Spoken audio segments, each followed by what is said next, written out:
Devy Planet, welcome into another episode. I am SC Romero, my co-host Spencer at Bookwald Sports, and draft season is upon us. As we're getting to the finale of the collegiate season, bowl games are around the corner. A lot of people set out the bowl games. Playoffs are around the corner. Could impact if people are staying or going in the NFL draft. Whatever that means, though, there's always players you are out on. It doesn't matter if they're in the right landing spot. It doesn't matter if they end up going higher than what you think they may go. There is players you are out on, and today, Spencer and I are giving you 9 players that we are out on, and we're ready to ruffle some feathers a little bit. So all that on today's episode of the Devy Planet. Welcome to the Devy Planet.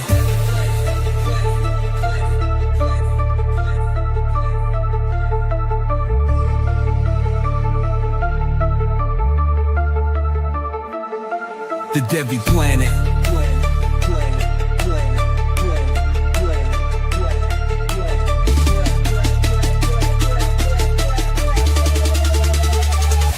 The Devy Planet. Devy Planet. I'm SC Romero, my co-host Spencer. Spencer, how you doing today? Doing good, man. Excited to kind of get into my favorite part of draft season, which is hating. No, I'm pumped for this, man. How are you doing? Doing great, man. Doing great. No, I mean, draft season. This is really what we love, right? Because the guys we scout out, the guys we are looking at their tape, we're looking at their analytics, looking at their measurables. All those things come into one, and this is a good way to build your dynasty, right? Is you hype up some players when you're really not into them. That's what I've been doing. In one of my leagues, I have the 101. I'm locked in to have the 101. I've been hyping up one of the guys we're talking about, say he's going 101, and I'm not going to do that. But this is the season, man. I mean, the draft can change a lot, right? Some people may land in the perfect spot, and it's like, all right, maybe I'm back in. But with what we're seeing right now, with how things are going, these 9 players are guys that you and I both agree on. Maybe some more than others. You might be more out on one guy, and I may be more out on one guy. We may fix and match there, but either way, these are guys we can all say we do have some, red flags or some ifs about. Like we're like, I don't know if I really want to do that. So this is gonna be a really good episode, especially for the people that don't really watch as much college tape or as much college football. They really get all the insight once it comes to draft season after the national championship, during combine season, then up to the draft. And we're like, hey, these are the guys we like, right? Well, we're going to tell you, you need to pump the brakes a little bit on some of these guys, especially some of them that have high praise right now for where they're at their position. So we have a couple quarterbacks, we have some running backs, some wide receivers, and a tight end that we're going to talk about. Again, 9 players here in general. So let's go ahead and get it going. Our first one here is going to be none other than Mr. 101 himself, Indiana quarterback Fernando Mendoza. Now, depending on where you're at, depending on what mocks you're looking at, some mocks have him going number 1 overall. Now, I believe that number 1 overall could be a mix between Tennessee, New Orleans, the Jets, or the Cleveland Browns.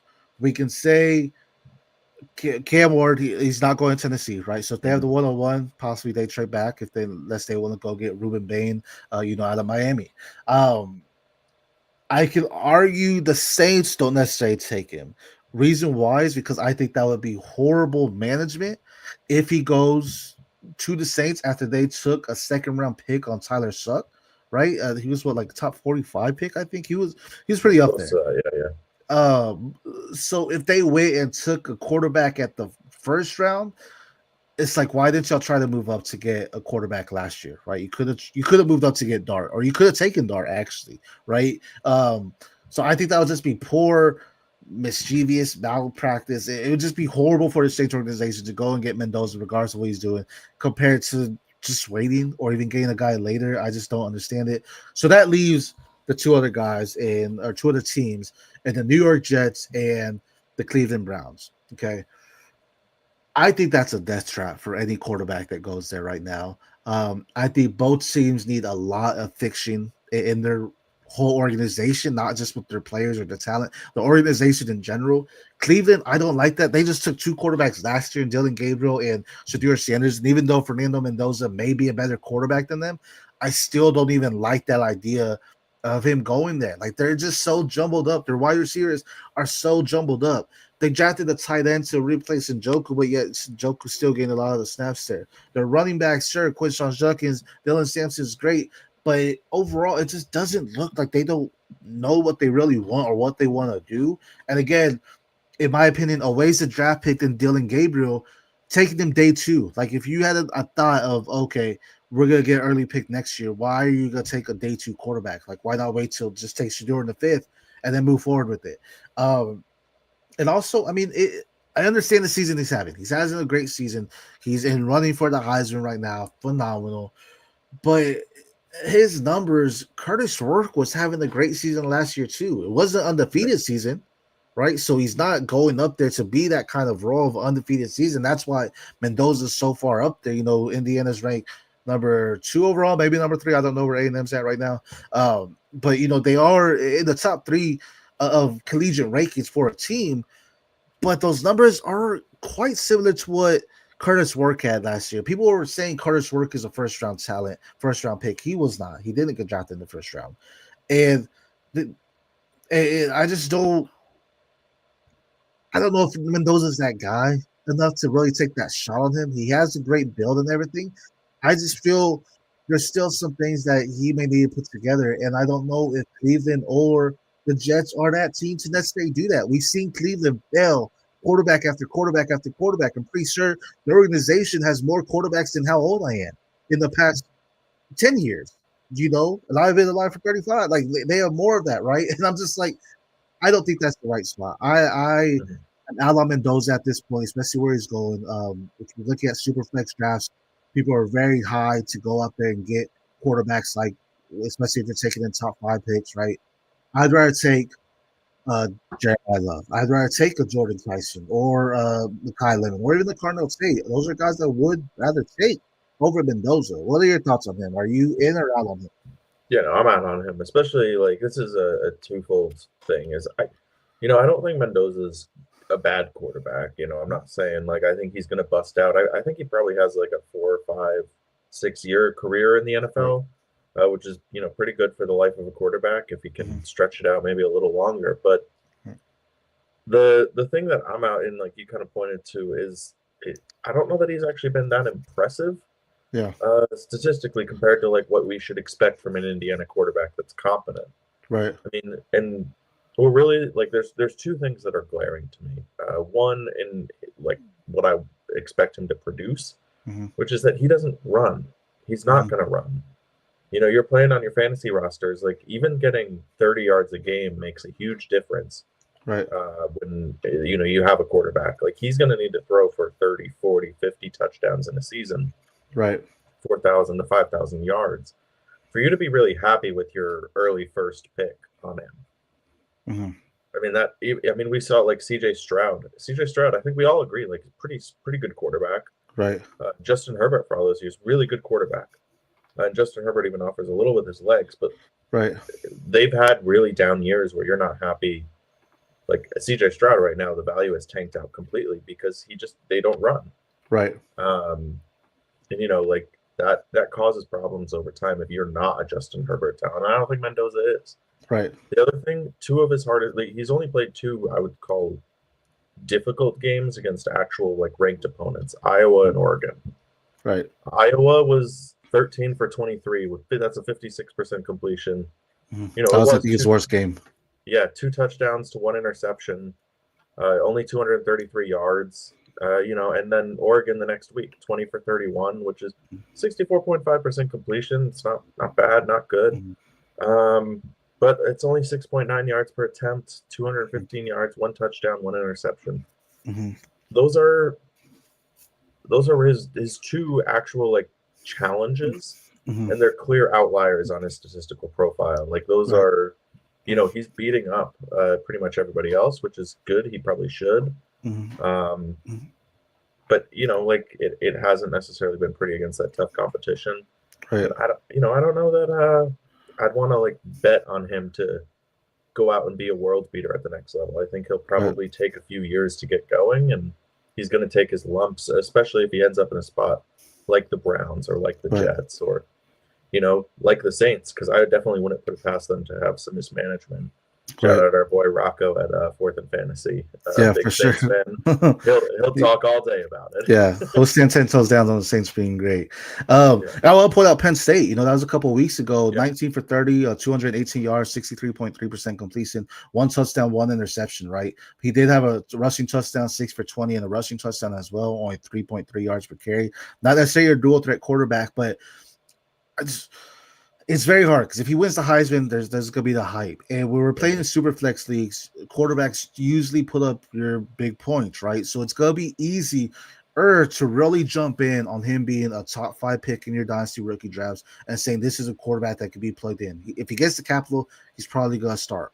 But again, if he goes to Cleveland, that's gonna be such a crowded room where you could say he's the better quarterback over Gabriel and Shador. But again, I'd rather go after and get Baker, right? Would you rather have Baker or Fernando Mendoza? Definitely Baker. Not even close, honestly. Would you rather have Trevor Lawrence or Fernando Mendoza? Probably Trevor Lawrence, but I was all in on Lawrence this year, and I feel really bad about it. So no, for sure. I mean, but he has the weapons, right? He's already been established there. Would you rather have Jared Goff or Fernando Mendoza? Definitely Goff. Okay, those are all quarterbacks with the value of what the draft picks can be. Consider he might be 105. You could probably trade that pick for those quarterbacks and still get something more out of it, maybe a third or a second, possibly, right? So those are all quarterbacks where, go out there and target them if you're really looking for that quarterback to get there, and that way you can see what that's all about. A Big Ten quarterback is winning the Heisman, but he isn't Mendoza. Curious if he thinks it's Julian Sayin or Dante Moore. They're probably Sayin, though. Speaking of quarterbacks, though, let's move on to our next guy. And this is a guy that I am mostly out on. I'm not sure where you really stand on it, but I'll go ahead and say my piece and let you see where you're at.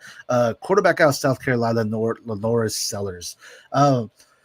He's been showing me some things where I get the talent, I get the raw talent, I get he could be something. We've seen what Anthony Richardson is. He has more starts than Anthony Richardson at college. He has not put it together as a full starter. Maybe he needs to transfer out. There is possibility that he does not come out this next year. He is eligible to be coming out this next year. And Spencer, in the green room, me and you were talking about, okay, there's rumor that Dante Moore stays. There's rumor that Sam Levet stays. There's rumor that Ty Simpson stays. Possibly Fernando Mendoza can stay as well. Yeah. Which, if that happens, LaNorris Sellers could be arguably the best quarterback on the board based on the talent level and what he is, right? The game this past week took me completely out of him. I actually did a tweet, at the PPR show, my main account there. I did a tweet there saying I'm completely out on the LaNorris Sellers, and it really was because this game. They were up 30-3 at halftime, 30-3 on Texas A&M, who I think is arguably the best team in the country. Yes, over Ohio State. I think Texas A&M could get them run for their money. Up 30-20, up 30-3 at halftime. 27-point difference at halftime. Texas A&M came out the second half and scored 28 unanswered points to win the game 31-0. Now, a lot of that can't fall on LaNorris Sellers. I understand that. The defense allowed Texas A&M to put up 28 unanswered points. However, when you are up that many points, and we could point to the great Patriots comeback, right, in the Super Bowl, where the Patriots beat the Falcons, right? They were up by 28. What was the score at that time? 28-3. 28-3. Patriots came back to win, right? We can go back to that. And it could be the coaching as well. Whatever it is, it doesn't matter. There are certain times where your quarterback, regardless of what your coaching is doing, regardless of what your coach is saying, you're on the field, you need to be adjusting correctly, regardless of what they're saying in your ears. You have to be reading the field and saying, look, I need to call some audibles. I need to make some plays. So LaNorris Sellers did not put his team in good position to get points on the board. 28 unanswered points, all they needed was a field goal. So it doesn't even matter they didn't get any touchdowns. He just needs his team to get a field goal, and they could not do that as well.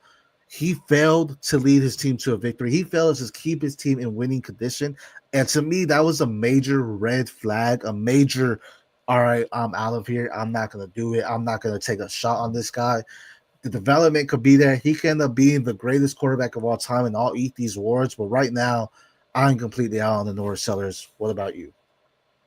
I'm definitely in. But it's one of those things where I'm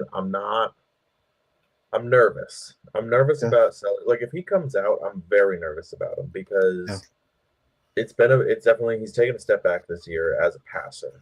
You know, as a rusher, I still think he's doing some good stuff. He hasn't been asked to do it as much, but you know, we're Right. still at 500 yards. Almost all 500 of those are after contact. He's got 40 missed tackles. That's clearly a special trait of his. But as a passer, we go from 65% completion to 59%. Right. You know, we go from, you know, like just everything's ticked down a little bit except for his turnover worthy plays. Like the adjusted completion percentage is down.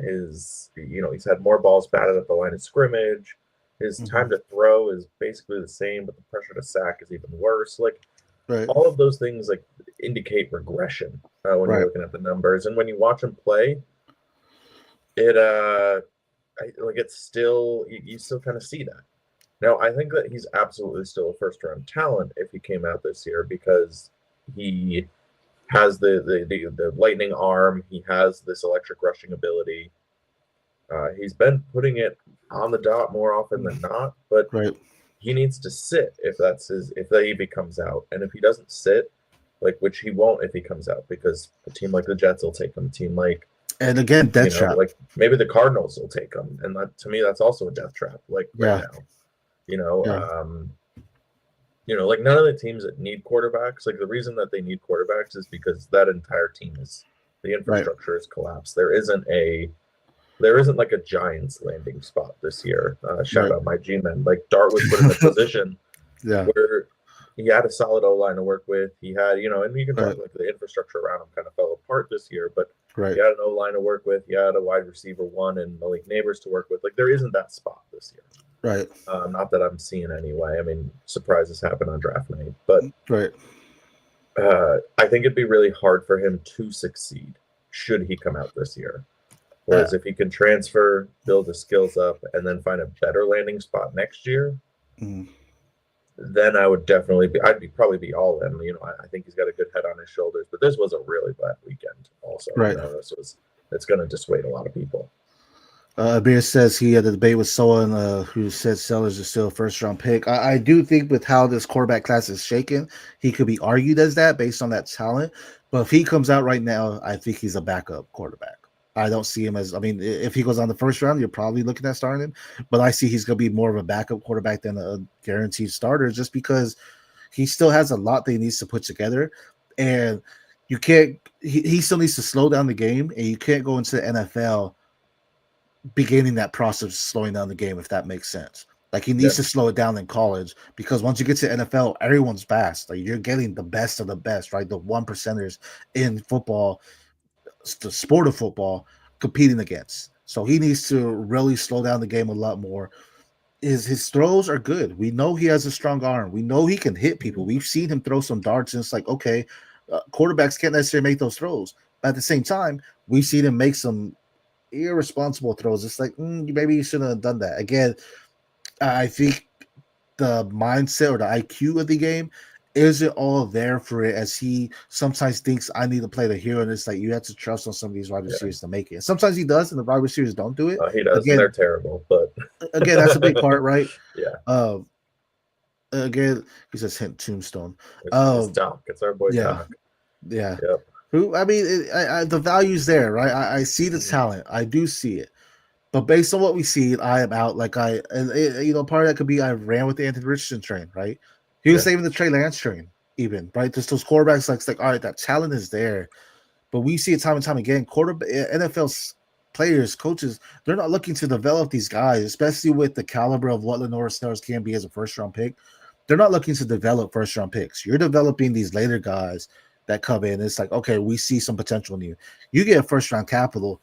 Now you better be ready to go, right? We're not wasting time with you here. And that could really hurt him. Again, LaNorris Sellers should stay. We do believe he stays, but he is eligible this year, and that's why I wanted to bring him to this attention because I'm completely out on him. And if he stays next year, the way the quarterback class is shaken, next year's going to be a stronger one, potentially, right? I mean, you have guys that DJ Lagway, Arch Manning that have fallen off a little bit, right? You have other guys in Julian Sain and maybe a Brendan Sorsby, or if Dante Moore stays, our guys are elevating their stock here, right? So it could potentially be worse off if he stays too. So sure, it's going to be interesting seeing what he does. You know, I know the NIL will play a big part, but Same time, if you're getting the first round capital, and again, if Mendoza says he's staying, Simpson says he's staying, Moore says he's staying, at that point, it's like, man, I might as well go out regardless of where I go, right, and get that payday. So it'll be interesting. Moving forward, though, let's go into some running backs here. And as I said, we're here to ruffle some feathers today, right? We talked about Mendoza, top prospect, talked about Sandellers, top prospect. We're here to tell you guys we're out on to not necessarily ruffle your feathers. We're going to what the guys were saying, but we just want to give y'all some insight, right? This is. We don't know if their teammates are showing up for their birthday dinner. We're not doing that kind of scouting, right? But we're looking at just some things that are giving us some red flags where we're kind of backing off on some guys that we were really bullish on, right? So our next one, running back Jordyn Haynes. Now, I get it. This guy had a phenomenal season to begin the season, right? Phenomenal, looking great. A lot of people love Jordyn Haynes, right? A lot of people say RB2 of the class. I understand. He's up there for me too. I get it. But where he's going as far as rookie drafts, I'm seeing him top 6 at this point. I'm seeing him go ahead of Carnell Tate in some of them. I'm seeing him go really high up there. The sure thing in this draft that I believe right now is Jeremiah Love at the running back position. Earn that, you can throw some question marks out there. Jordyn Haynes recently had a foot injury. It's not as, I don't know how deep it is. It's very hard to get really the full analytics on some of these injuries to college players. They don't really release as much information as they do, with the NFL. That foot injury. When I'm thinking of this foot injury, my mind automatically went to Joe Mixon, right? Joe Mixon had this foot injury. I think it was the lift fan structure, if I'm saying that correctly. Injury. He's out for the season. Joe Mixon had that explosive burst, had that thing. Jordyn Haynes is a running back that lives off of his explosiveness. He lives off of having those quick feet and moving down the lanes really quickly and having that burst to be a home run hitter, take you down. Think Travion Henderson type of build in a sense. That injury, we don't know what's going to impact him, and that kind of scares you for it. Not to mention, Michigan has pumped out great collegiate running backs. Khalil Milnings had a fantastic year last year. What's he doing? Blake Corum had a fantastic year, had like 20 touchdowns on his season, had a great year with them. What's he doing? Granted, they're in places where they have some, people in front of them. I mean, I guess Khalil Billings does if you say Taji Spears is there and, Tony Pollard, because I do believe he's in Tennessee, right? But Blake Corum has Kyron Williams, and they gave him an extension. They also took Jarquez Hunter in the 4th, the year after taking Blake Corum in the 3rd the year before, right? So I'm kind of backing up a little bit on Jordyn Haynes. Again, I get the home run capability. I get the opportunities he has, but that foot injury, it scares you, man. And I don't feel I could take that risk of taking him as a top 6 player in our rookie drafts. What are your thoughts on Haynes? Yeah, I've come back in on Haynes. I was really out on him to start the year, so I have to redeem myself, and as a result, and love him unconditionally now. Otherwise, I have committed grave sins. It's no, I do. I think that there are concerns, and if it comes out that this was a Liz Frank injury, and we get that information, then I'm probably there with you, honestly, because that's a really hard injury for running backs to come back from. We've seen, they kind of slowed Travis Etienne's career down a pretty great deal. Joe Mixon, I don't think he's ever coming back from this, honestly. I think it's probably over. Right. And we've seen time and time again that that's a tough injury. So as long as it's just a sprain and he comes back for draft season, they're just shutting him down, that'd be good. Right. But I do think he showed enough earlier this year to warrant the hype. Now, I don't know that he's alone in RB2, and I do think he's getting treated a little bit like that. All right, people are pushing him up. People are pushing him into into a Jeremiah Love kind of discussion. Then they're wrong at times, and I don't think. I think at this point in the year, just to say this showed that he has a really good skill set. He is a good running back, but he's probably he's probably a day 2 guy. I kind of see him like a Miles Sanders type, which is going to be really good for 3 or 4 years. But this isn't. I don't think he's any kind of generational or second contract for sure prospect. Right. And if somebody is valuing him like that, then I would definitely move off of him. I would be out on him at that price because I could get somebody who I like more for that cost. And that's very fair. Give me 1 second here. Let me pull it up. Because I do with all those points, yes. I don't. I want to say hit the wrong one.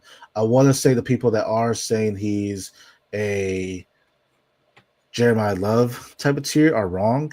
Jeremiah Love again is in his own type of tier. Okay, so if you want to think that, I apologize. I don't necessarily like saying people are wrong, but you are wrong. He is not in the Jeremiah Love tier. He is in that second tier of running backs. I want to point out though, with the whole Michigan idea, Justice Haynes had a great start. Mhm. He's injured. Who's your running back now? Jordan Marshall. You want to know Jordan Marshall's numbers over the past 4 weeks? 130 yards, 110 yards, 185 yards, 142 yards. And on top of that, he has 7 touchdowns in those 4 weeks. The system in Michigan is great for running backs, right? A lot of times that does help. But again, it's what they're doing. You look at the teams they played, Nebraska, Wisconsin, USC, Washington. I don't even think they played Oklahoma was their ranked team, 18 they lost, right? And so it comes to it, like I just don't I just think at this point his price is very high. I was there earlier too. I'm not, I was saying that, but at this point, I'd rather try to push it back, right, and try to get more capital, or maybe go get a player, right? Would you rather have? I know you'd rather have Jonah Coleman over Justice Haynes, right? Yeah, it's closer than it was at the beginning of the year, but they're tied. It's at cost. I definitely would rather trade back, get another pick, and Right. Jonah Coleman than Right. just have Justice Haynes. I frame it that way. Coleman's going into the second round of some drafts, Yeah. so that's what I'm saying. Like you could probably get a late first and a second round pick, right? Would you rather have Justice Haynes or let's just throw someone out there, Woody Marks? Depends on landing spot and kind of how Woody Marks finishes out the year, but that's close for me. Okay. Yeah, that'll be an interesting one. I think that'll be a very, very interesting one there. It's just because, the value is it becomes too high, and I'm like, I might be out on him at this point as well. Or like Justice Haynes or Derrick Henry. Yeah, I mean, if you're at the 105, 106, you probably don't necessarily want Derrick Henry, but with that, you can get Derrick Henry plus because of the age. You can factor that in. So I would say I'd rather take Derrick Henry.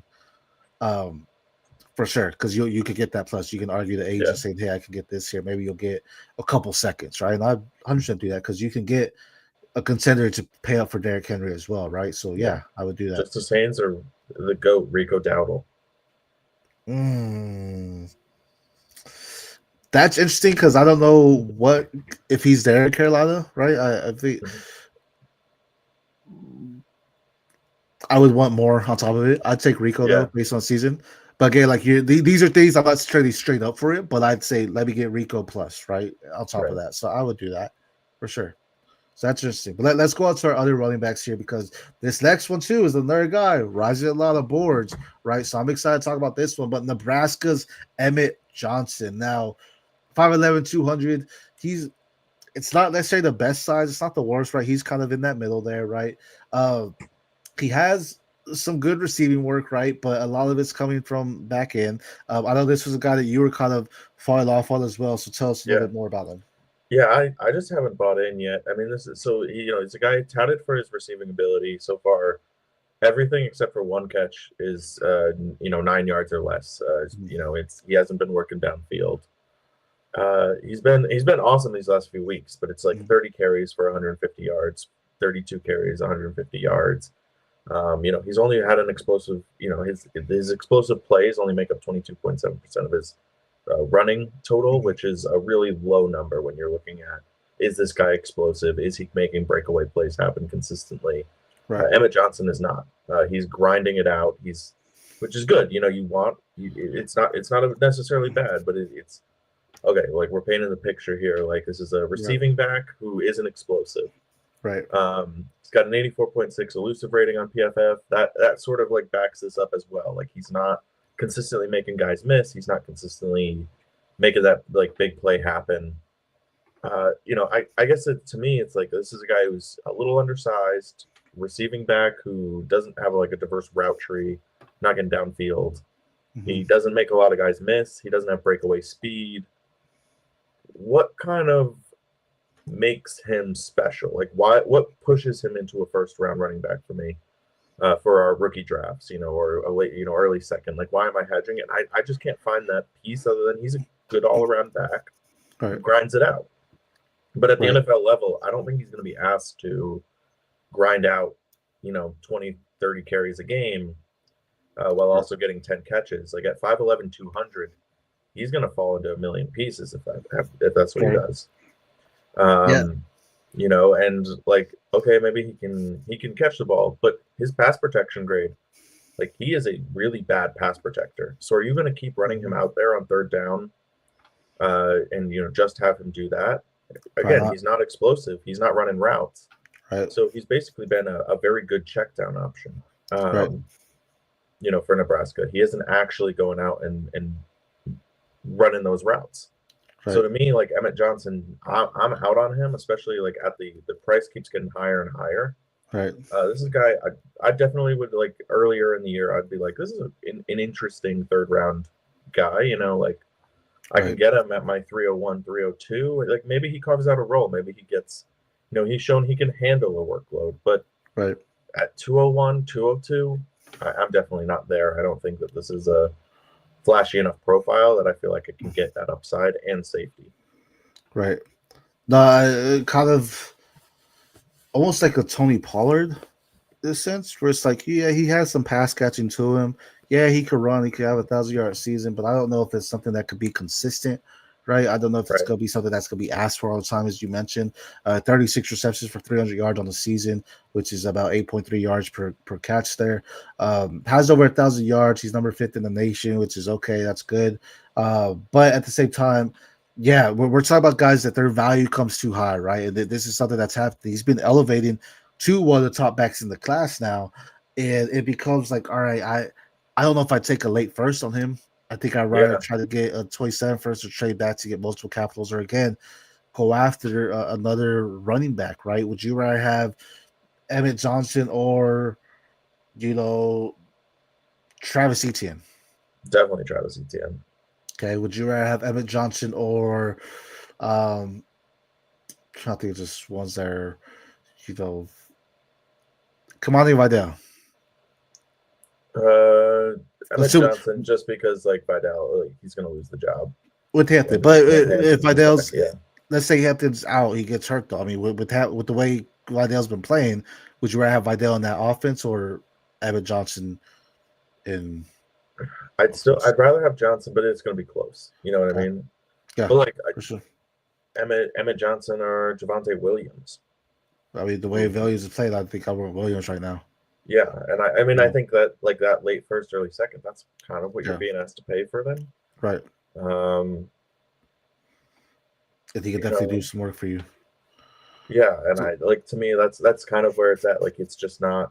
I like a running back that can not necessarily, like, I don't need him to have 90-yard rush speed, but consistent like chunk plays, consistent 10, 15-yard rushes.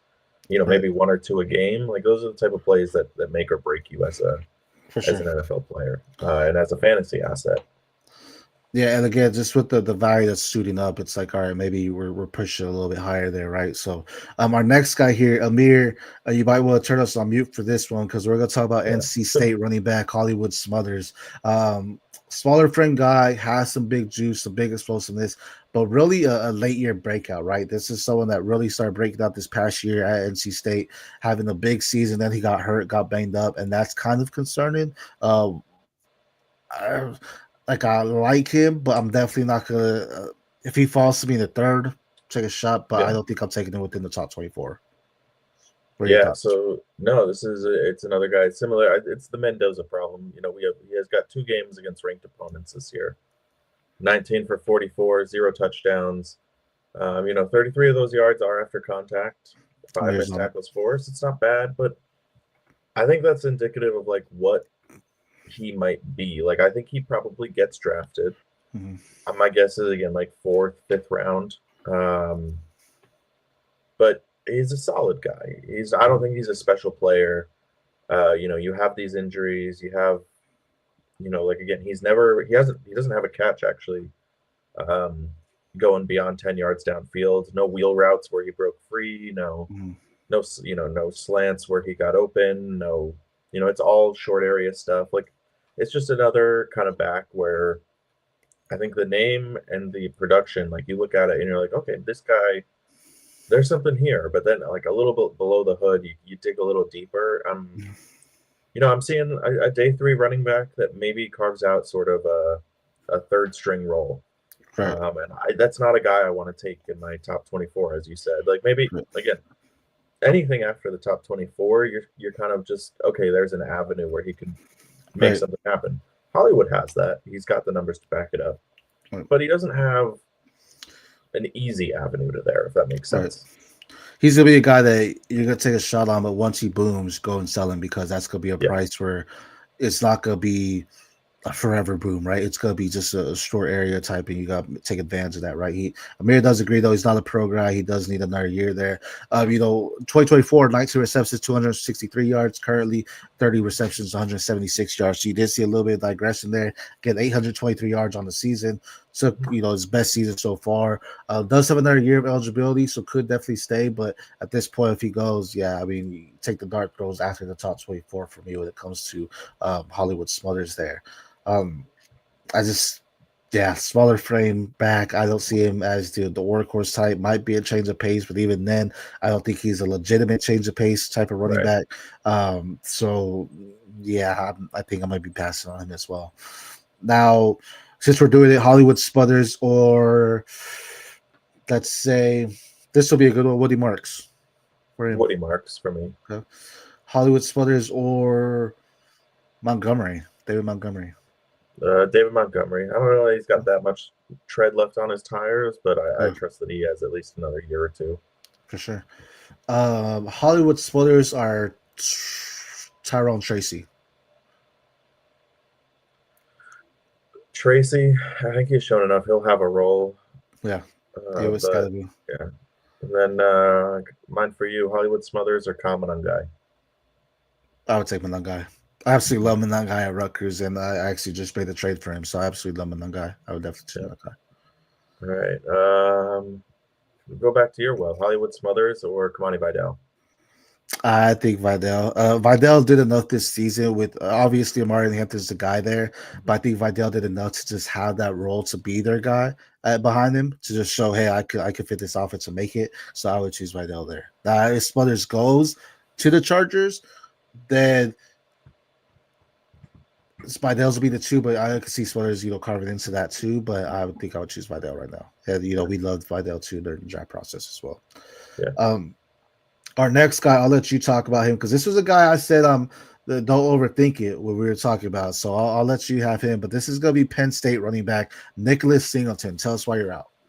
Yeah, so Nicholas Singleton, at first I thought this was like kind of low-hanging fruit. Like I thought you were right, like people are overthinking it. But then we're going through, and we'll get to this a little bit next week. But all of the draft ranks are starting to come out, and Singleton is consistently in the top 5 running backs, and I just don't see how that's still possible at this point.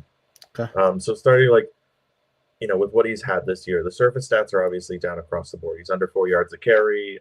He's going to fall well short of the 1,000-yard mark he had last year. The receiving is a little bit better this year, but this is a guy who has struggled his whole career with technical refinement at the running back position, the vision, and kind of even being like a receiving back downfield. So this year it's still almost all behind the line of scrimmage when he's catching the ball. But even then, as a rusher, 2.5 yards after contact on average, which is good for an NFL running back, but not so good for a college running back. We like to see kind of around that 3.5 and up, up to the 4 or 5 number, honestly, with some of the better running backs. Right.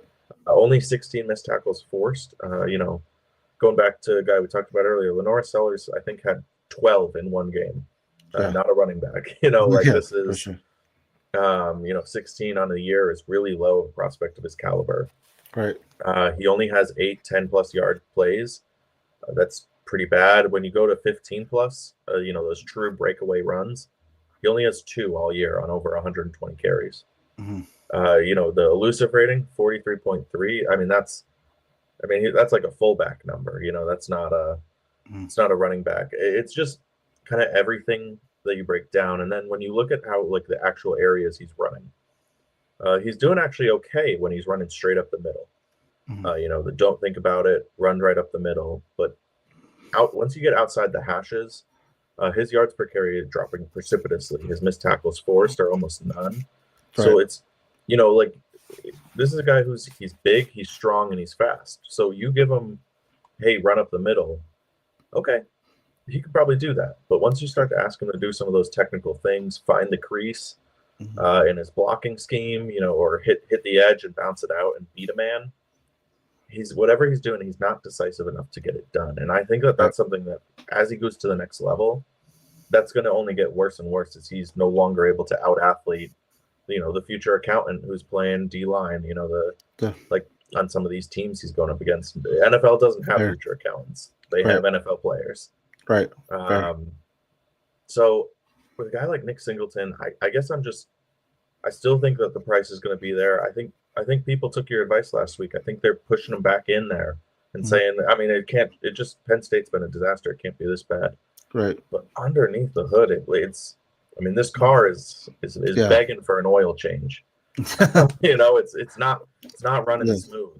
Fair. I think that there's a reason for that. And I think it's Singleton himself. Like I think he's a phenomenal athlete, and I think he'll have a role at the NFL level.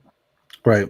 I don't like taking guys who are going to have a role, in my end of first, early second, and I think that's where he's demanding to go right now.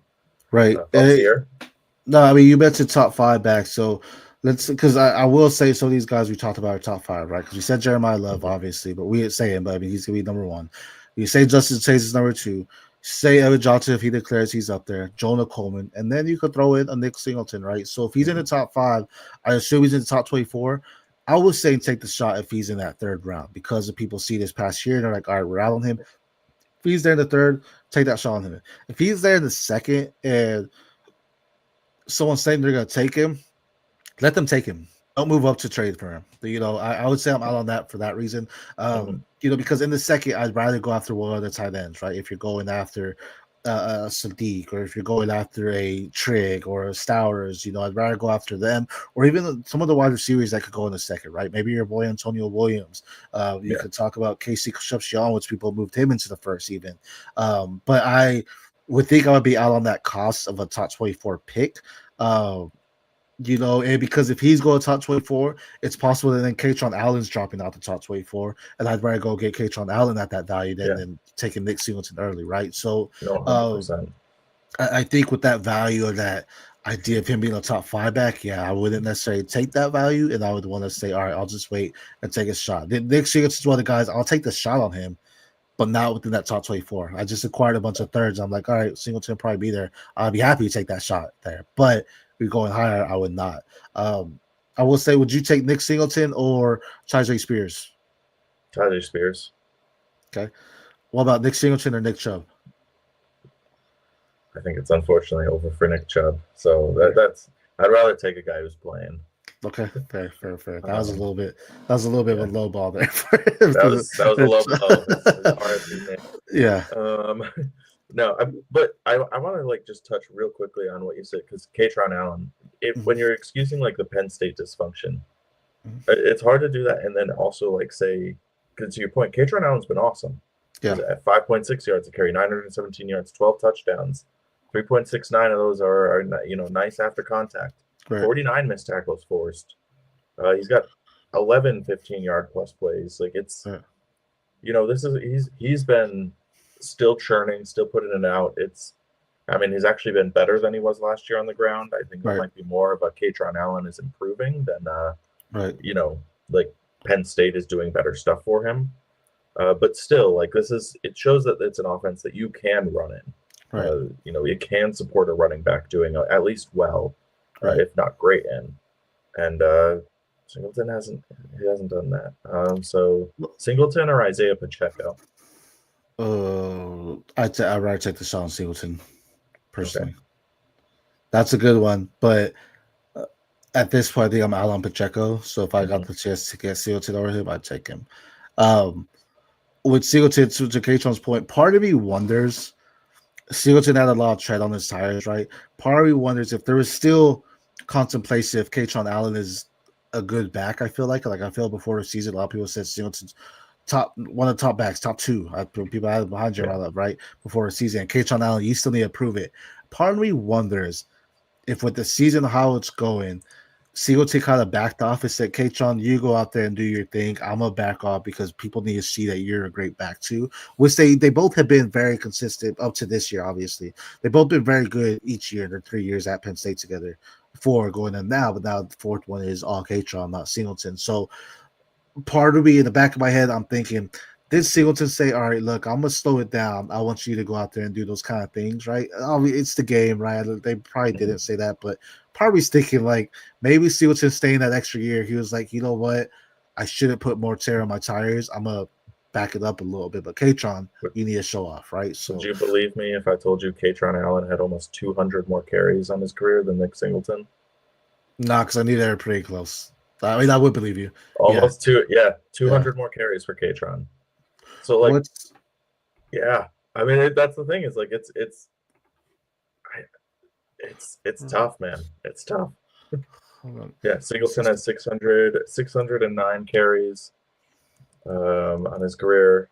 He's got a little more in the receiving game than Kaytron, but Kaytron are almost 120. Kaytron's at 721 carries on his career. And Singleton's at what? 609. Yeah. So 100 more carries. Part of that could be though because they did use Kaytron a lot of goal line too. So when they get down to the goal line, they bring him in. He's been a goal line guy, but like it's it's tough, man. It's tough to. It's gonna be two. It's gonna be interesting. It's gonna be fun playing that role because in all honesty, with these guys, or that you say out of them, at the value, like whoever's there in the third, one of them's gonna be there in the third. It's either gonna be Singleton or Kaytron. People who whatever Kaytron believe it. One of them's gonna be there in the third. I'll take the shot on that. I don't know if I would like even Kaytron. Like what would be the best fit for Kaytron? Because to me, right now, I feel like Kaytron is a Ramondre Stevenson. That's been my thought on him. Good. Yep. Like he'll do good. Like he'll have it. Like if team takes a shot on him, he could definitely start. But he's starting because there's no one else, right? But then you bring in a Trayvon Henderson, he's easily gone. So I feel with that idea, you're not taking Ramondre Stevenson in the top 24. So I don't know if I want to take Kaytron there either. Where Singleton, I think he could be somewhat like a Chubb, but if he just had he's gonna have to get the work, like bad work. But I would. So yeah, that's where I would be. Like I just don't. I don't with both of them. I don't want to take them in the top 24. I don't want to take the risk on either of them. My comp for Nick Singleton is it's Isaiah Pacheco, but he went to therapy because Nick Singleton doesn't run angry. Yeah, for sure. Like that's anger management. Yeah. Whereas fair. Pacheco runs like I don't know. So he's running after somebody who just stole his wallet. That's how he runs. For sure. That makes sense. That's. It's I don't know. It's hard for me to see a path, but Singleton has that upside. Yeah, I can't deny that he has upside with this, but just the athlete he is. But I just don't see it. For sure. Again, when we're talking about these guys could be higher race. Now we're saying at this cost on where they're at, we're dropping out on them right where they're at. So just keep that in mind when we release our race stuff like that. Our race, we're not gonna lie. Yeah, these might be the RB2, RB3, whatever it is of the class, but that doesn't mean we're taking them at that. We rather jump back, get some picks, get some capital, get something there as well. And again, once landing spots happen, these could definitely change, but this is where we're at right now. Our next guy, let's get to our wide receivers. 2 wide receivers I think could cause a lot of controversy for a lot of people, ruffle a lot of feathers. And I'll start off because I put this guy in mine. Yeah. That's Arizona State wide receiver Jordyn Tyson. Now look, many, including my guy here, Spencer, have him as the wide receiver 1. Rightfully so. This guy has separation technique. He has ball skills, has everything you want. He has been injured for the past 3 years. Okay. In Colorado, he had a knee issue. Cost him the season before he transferred over to Arizona State. Arizona State ended the season. He missed the bowl game because he had a collarbone issue.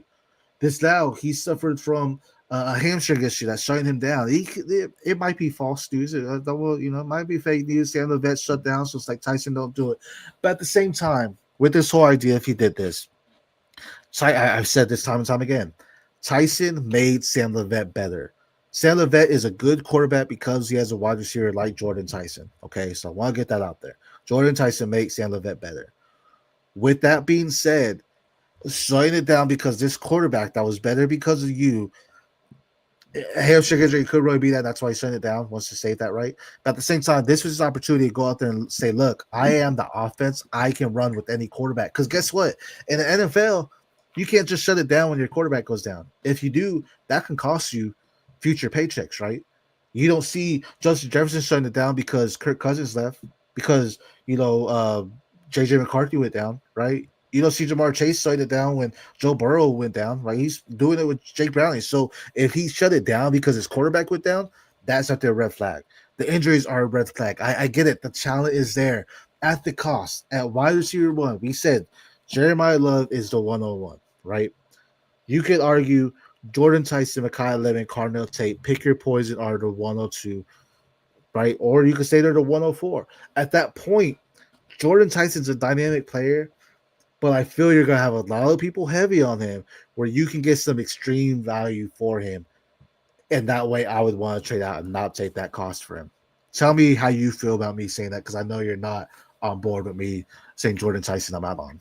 No, listen, Jordyn Tyson is my 101, right now. Like even over Jeremiah Love right now. Okay. I still believe in the talent. I still believe in the player. He looks like a special guy to me, but I definitely agree. I'm concerned about the injuries at this point.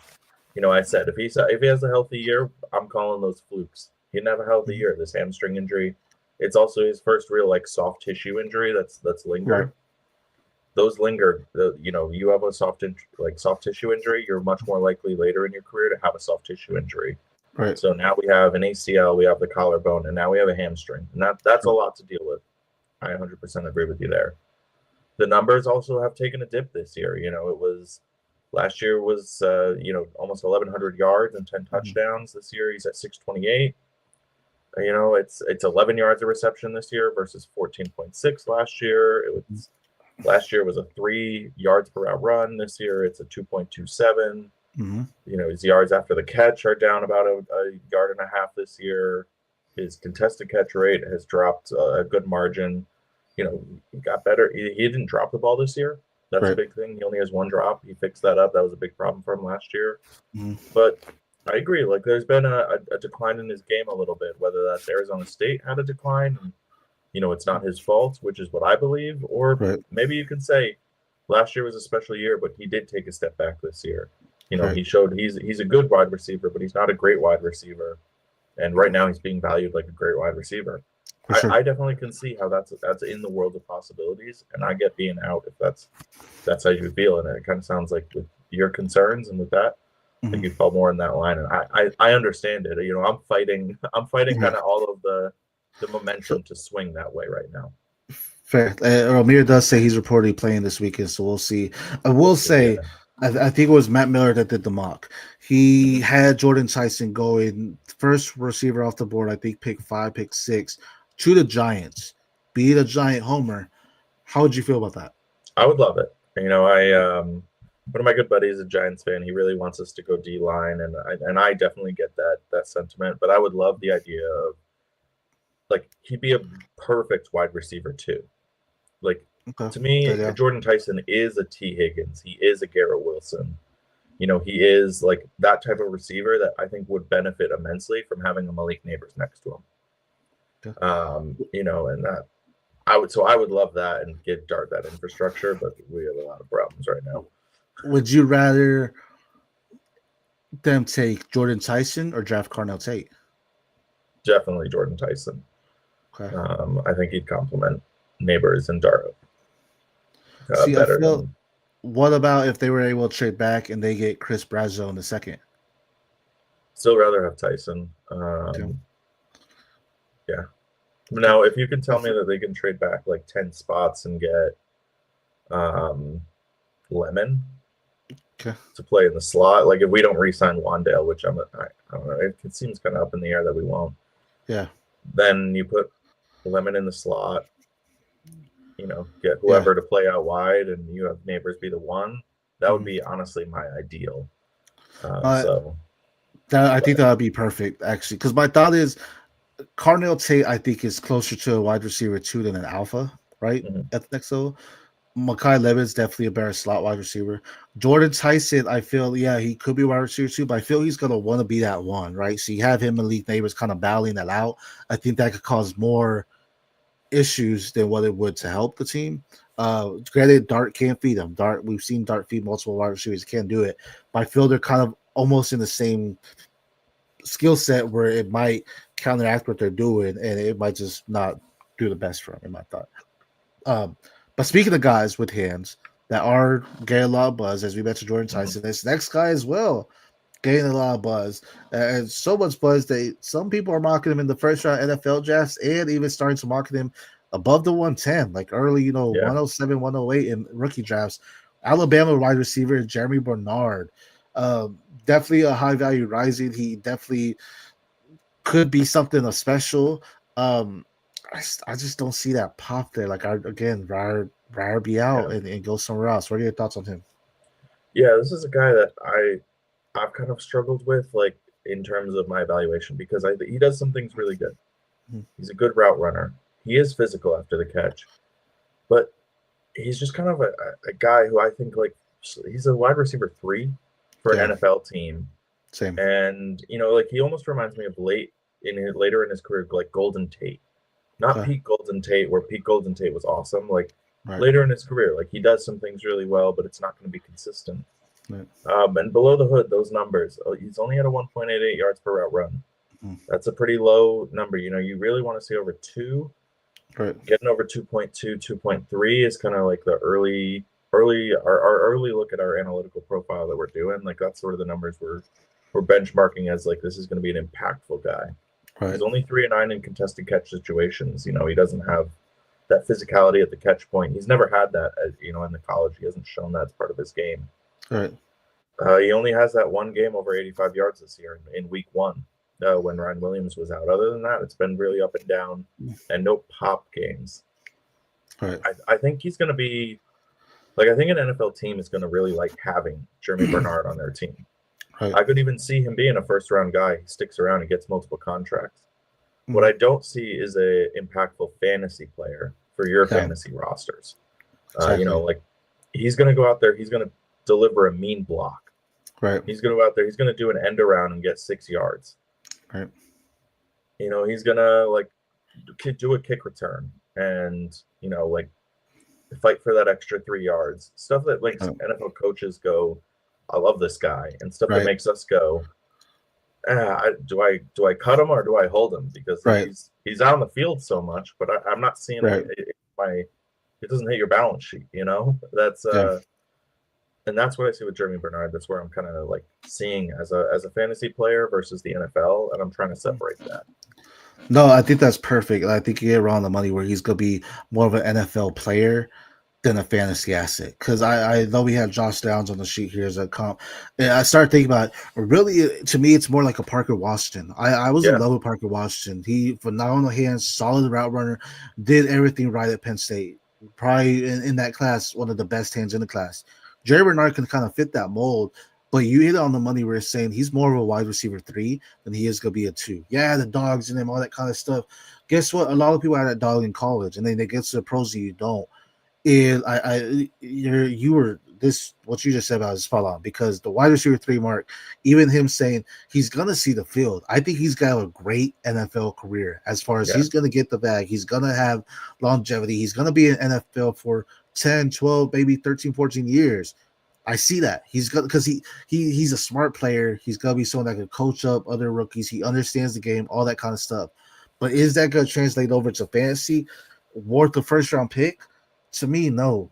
Like, if he's there back in the second, third, sure, take that shot. But where the value's at right now, I don't necessarily think I want that, and I think I would pass on that. And someone's gonna be hyped about Germie Bernard, Alabama. Oh, he's Alabama wide receiver. He's gonna be great.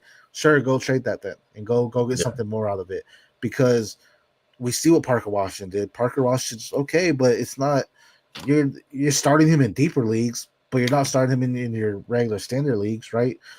So I would be out on him too at that cost. I just think you could get more value out of that. You can trade for a pick, go get a quarterback in the super flex league for that first round pick, go get a wide receiver, get a Stephon Diggs plus if you need to, right? If they don't get a wide receiver, Stephon Diggs possibly there again, right? Go get something like that. I just don't think that value's there for him. So I agree there. Now, Yeah. oh, good.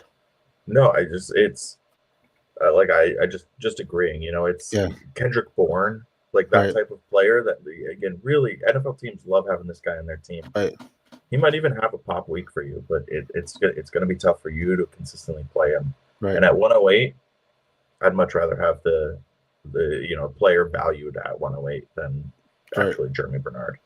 I mean, I think I'd rather have Chris Bell than Bernard, right? Yeah, Or I could argue probably Chris Brazil too, right, over him. So, there's a lot of things that could be happening there when he's on the board there. Our last and final guy. This is a tight end, our only tight end that made the board. It hurts me to say it, but I agree. It's Oregon tight end Kenyon Sadiq. Now, prices got it way too high. Now, if you tight end premium, I still get it. Like, yeah, you take your tight ends there, but let's get some things right. Okay. I don't know if I would take him in the back end of the first. I think you are kind of pushing the buttons there at 112. I think I'd rather push back and go get Michael Trigg. Granted, Michael Trigg has had some health injuries, and that's some things I said with Jordyn Tyson, so I understand that. But I definitely rather have Eli Stowers. I see a lot of mocks happening now where Kenyon Sadiq's going in the first round to the Kansas City Chiefs, and people are ecstatic, like, oh, he's gonna be the next Travis Kelce. Travis Kelce's a monster. And Sadiq is a freak too, don't get me wrong, but he's also for the tight end position a little bit undersized, right? And I think that can hurt. He has some things he says to get right, and it's not he's having a good season, but it's not the best tight end season. It's not a Brock Bowers season, and by no means is anyone in the league having a Brock Bowers season. But Michael Trigg, Eli Stowers are showing more receiving upside than what Sadiq is. Sadiq could be on the field, but I think it's gonna be for his run blocking. He's a solid blocker. yeah, Don't get me wrong for that. But it's not a Trey McBride type of blocker. He doesn't run like Trey McBride. He's not as solidified as Trey McBride, if you want to think of that, right? As a tight end one. I'd rather take that Michael Trigg or Eli Stowers. So if someone's like, hey, you have the last pick in the first round, I want to trade up to move Kenyon Sadiq. Bet, let me move back. Let me get something more out of it, right? I don't like that. Like when we were talking about it, was like, yeah, he was potentially tight end one of the class. I like the athleticism, all that's there, but that's when his value was still in that mid-second round. Now you're pushing up a little bit more. I think I will push out of that. What are your thoughts on him? yeah. I mean, and we kind of touched on this a couple weeks ago when Jamie was asking questions, and it really got my wheels turning on this. Mm-hmm. I really think that this is like the next Jonnu Smith, the next Chico Okonkwo, the next Noah Fant, where, as you said, like the run blocking, he's vicious. Right. Again, an NFL coach is going to be like, I love Kenyon Sadiq. Kenyon Sadiq is a first-round pick. He's deserving of being a first-round pick because of what he offers to an NFL team.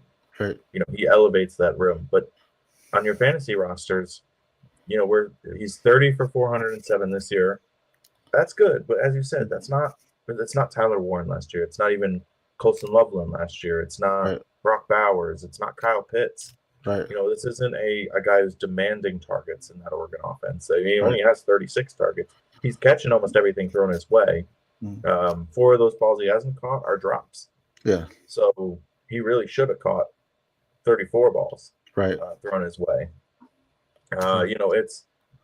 He's kind of electric after the catch, but it's not like, again, is that going to translate to you wanting to start him week in, week out?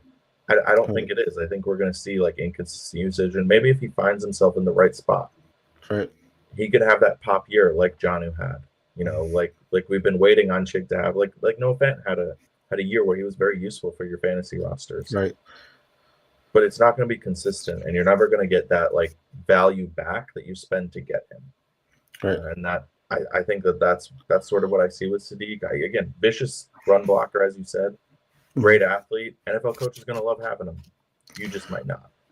What's possible is he comes out his rookie season, has an Evan Ingram type rookie season where people jump crazy like Evan Ingram's the next guy, and then it's not going to happen for a little bit. But you're not going to capitalize on that value, and sometimes you got to capitalize on that value.